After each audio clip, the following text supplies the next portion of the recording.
Barrett, executive editor of Golf Magazine. I'm joined today by Brandel Chambly, lead golf analyst for Golf Channel. He's also the author of a new book called The Anatomy of Greatness, which is coming to bookstores in February.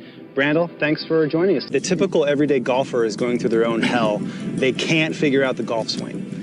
What is the typical weekend golfer not doing in their swing, and what are they going to find out about in The Anatomy of Greatness? The movement in the golf swing has been sort of weeded out. If you start to look at the greatest players of all time, they have a lot of things in common, and I talk about all of them in my book.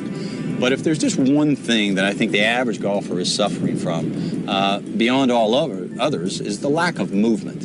And people say, well, I'm not physically fit, I'm in an office all day, I'm sitting down, and that's fair enough. I mean, golf professionals have many advantages, physical advantages over everybody else, but you can still lift your left heel and you can still squeeze out a little bit more turn, you can still turn your hips a little bit more, and that'll give you more turn in your upper body and a longer golf swing. And a longer golf swing gives you time to not only make corrections, but to also build speed. Give us a golf lesson sitting on these stools. The typical weekend golfer doesn't do what when he takes the club back and comes through impact? Well, it's good you brought up these stools, because I read and see a lot of instruction where people will say, make a golf swing, say, from your knees, for example, and that's where your golf swing should stop, or make a golf swing sitting in a chair, and that's how you increase the mobility in your upper body. And I say, get off the chair, stand up, and turn. Get that left knee behind the golf ball. Point it behind the golf ball. There's so much instruction these days telling players to resist with the lower body, and you build up torque. And that torque will make you hit the ball further. Now, if that were true, you would see that in the long driving contest. But if you tune into the long driving contest, not a single one of those golfers resists with the lower body.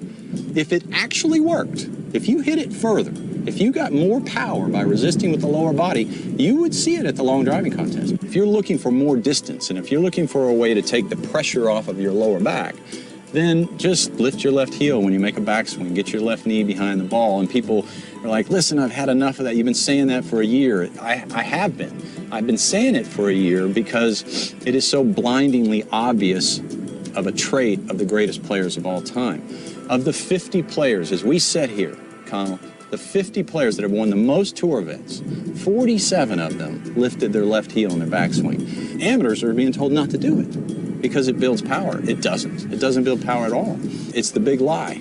And the great players didn't listen to that lie. You're saying something that is counter to what a lot of golfers believe about the swing, the way it's taught today. Where did golf instruction, modern golf instruction, go wrong? How did we get here? In the 50s, the god of golf, Ben Hogan, wrote 5 lessons. He talks about a number of things, and the great artist Anthony Ravielli makes a number of drawings to go with those ideas that Ben has. Problem is, Anthony, as beautiful as his artwork was, got it wrong. A lot of it. Got a lot of that artwork wrong.